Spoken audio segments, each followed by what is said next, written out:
Hello, I am going to read an open source book, one that is not particularly interesting, but one that is hopefully boring enough to get you to sleep.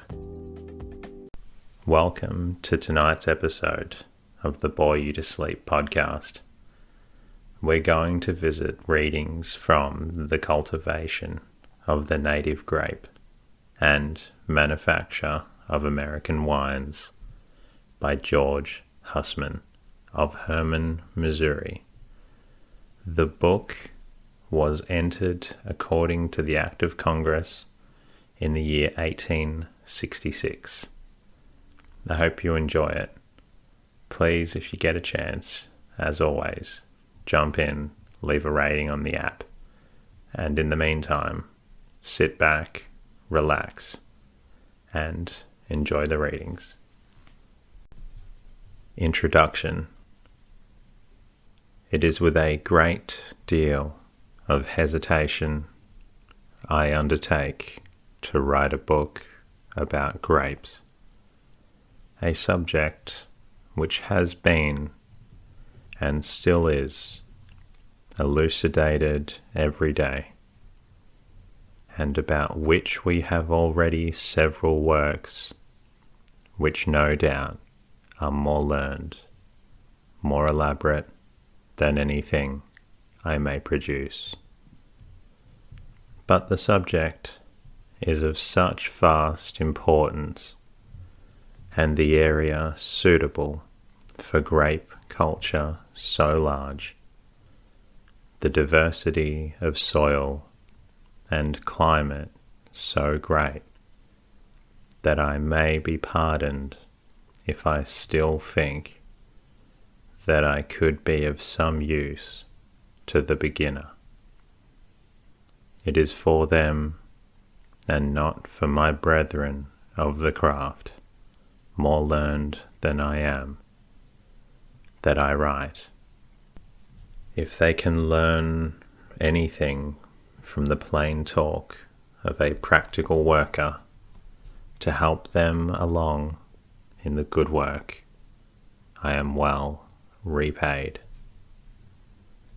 Another object I have in view is to make grape growing as easy as possible, and I may be pardoned if I say that, in my opinion, it is a defect in all books we have on grape culture that the manner of preparing the soil, training, etc., are on too costly a plan to be followed by men of little means.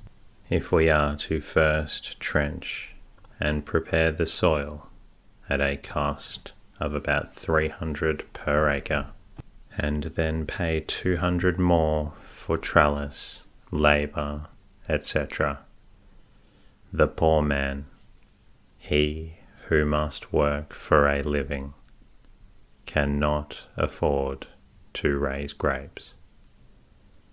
And yet it is from the ranks of these sturdy sons of toil that I would gain my recruits for that peaceful army, whose sword is the pruning hook. It is from their honest working hands I expect the grandest results. He who has already wealth enough at command can of course afford to raise grapes with bone dust, ashes, and all the fertilizers. He can walk around and give his orders, making grape culture an elegant pastime for his leisure hours, as well as a source of profit. But being one of the first class myself, I had to fight my way up through the untold difficulties from the lowest round of the ladder. Had to gain what knowledge I possess from dear experience and can therefore sympathize with those who must commence without means. It is my earnest desire to save them some of the losses which I had to suffer, to lighten their toil by a little plain advice. If I can succeed in this, my object is accomplished. In nearly all our books of grape culture, I notice another defect, especially in those published in the East. It is that they contain a great deal of good advice about grape culture, but very little about winemaking and the treatment of wine in the cellar. For us here at the West, this is an all-important point, and even our Eastern friends, if they continue to plant grapes at the rate they have done for the last few years, will soon glut the market and be forced to make them into wine. I shall therefore try to give such simple instructions about winemaking and its management as will enable everyone to make a good, saleable, and drinkable wine, better than 9/10 of the foreign wines, which are now sold at $2 to $3 per bottle.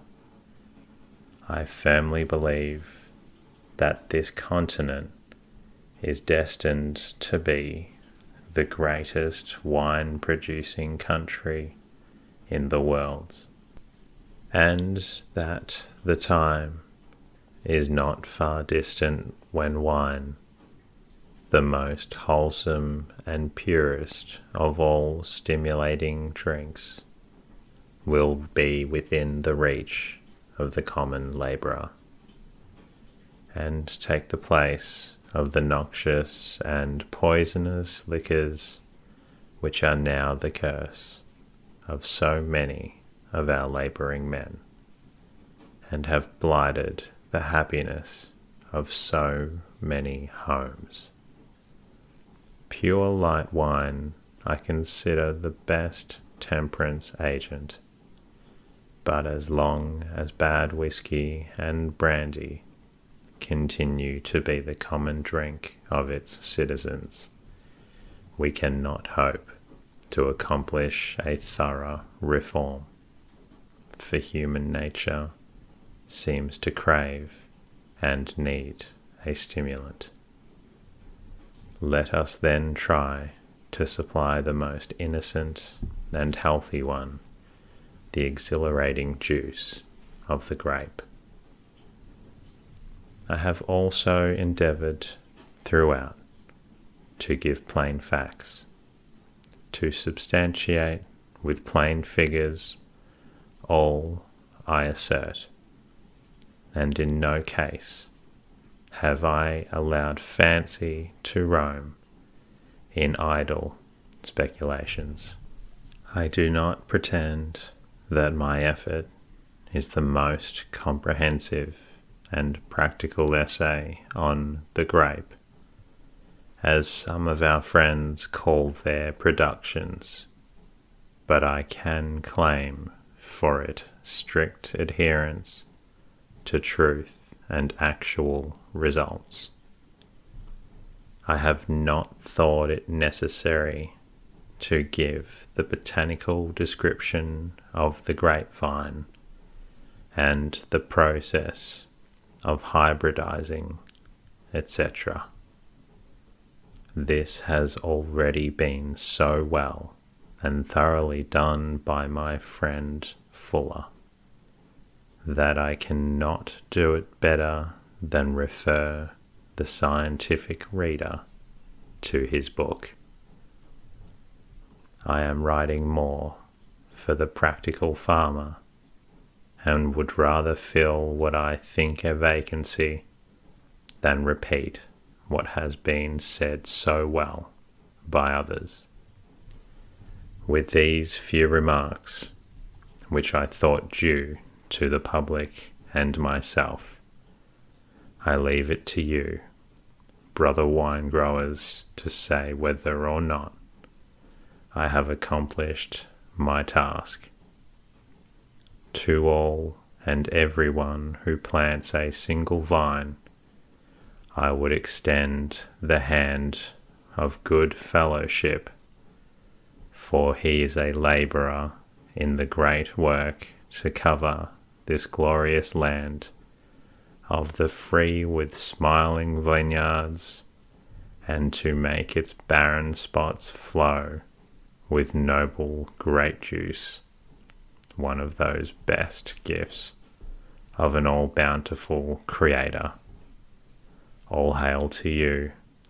I greet you from the free Missouri. Grape culture and remarks on its history in America, especially at the West, its progress and its future. In an old chronicle entitled The Discovery of America in the 10th Century by Charles C. Prastor, published at Strausland, we find the following legend.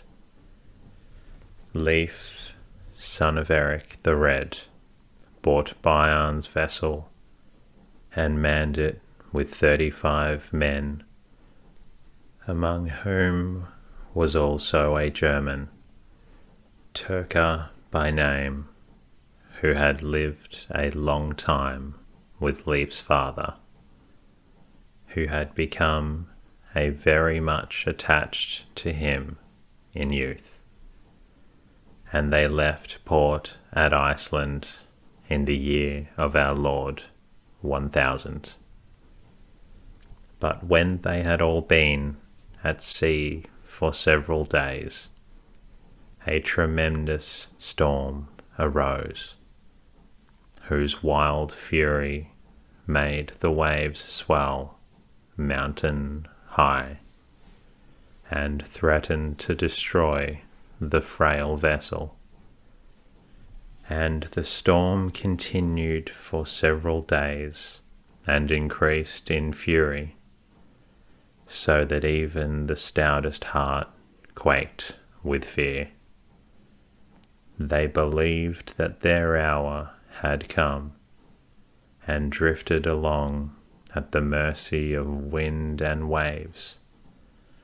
Only Leif, who had lately converted to Christ our Lord, stood calmly at the helm and did not fear, but called on him who had walked with the water and quieted the billows, with firm faith that he had also had power to deliver them, if they but trusted in him.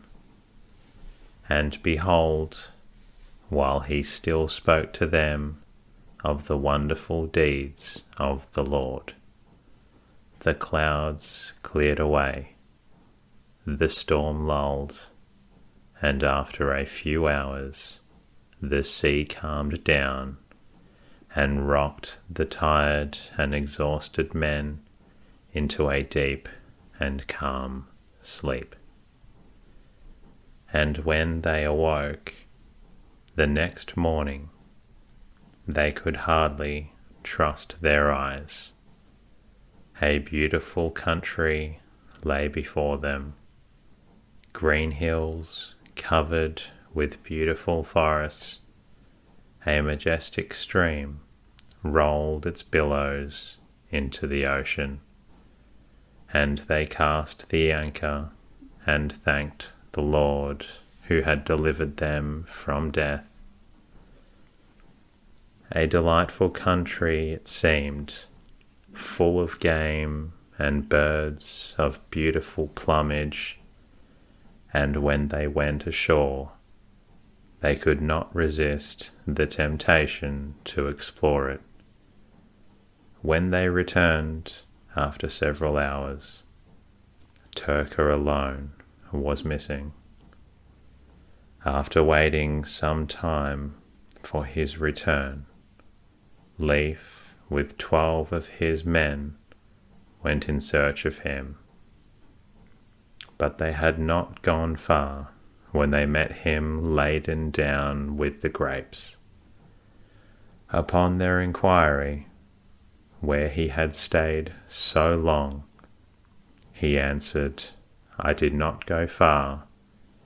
When I found the trees all covered with grapes, and as I was born in a country whose hills are covered with vineyards, it seemed so much like home to me that I stayed a while and gathered them." They had now a twofold occupation: to cut timber and gather grapes.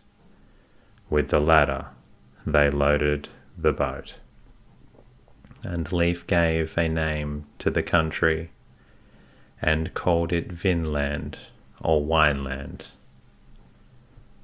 So far the tradition, it is said, that coming events cast their shadows before them. If this is so, may we not recognize one of those shadows in the old Norman legend of events which transpired more than 800 years ago. It is not the foreshadowing of the destiny of this great continent to become in truth and verity a wineland. Truly, the results of day to day would certainly justify us in the assertion, and there is as much, nay more, truth than fiction in it. Let us take a glance at the first commencement of grape culture and see what has been the progress in this comparatively new branch of horticulture. From the very first settlement of America, the vine seems to have attracted the attention of the colonists, and it is said that as early as 1564, wine was made from the native grapes in Florida. The earliest attempt to establish a vineyard in the British North American colonies was by the London Company in Virginia about the year 1620, and by 1630 the prospect seems to have been encouraging enough to warrant the importation of several French vine dressers, who, it is said, ruined the vines by bad treatment. Wine was also made in Virginia in 1647 and in 1651. Premiums were offered for its production. Beverley even mentions that prior to 1722, there were vineyards in that colony producing 750 gallons per year. In 1664, Colonel Richard Nicoll, Governor of New York, granted to Paul Richards a privilege of making and selling wine free of all duty. He had been the first to enter upon the cultivation of the wine on a large scale. In his description of the province of New Albion, published in London, Beauchamp-Landonnais, in 1648, states, that the English settlers in Uvedale, now Delaware, had vines running on mulberry and sassafras trees, and enumerates 4 kinds of grapes, namely muscat, sweet-scented, great fox, and thick grape. The first 2, after 5 months, being boiled and salted and well fined, make a strong red Xeres. The third a light claret. The fourth a white grape, which creeps on the land, makes a pure gold-coloured wine.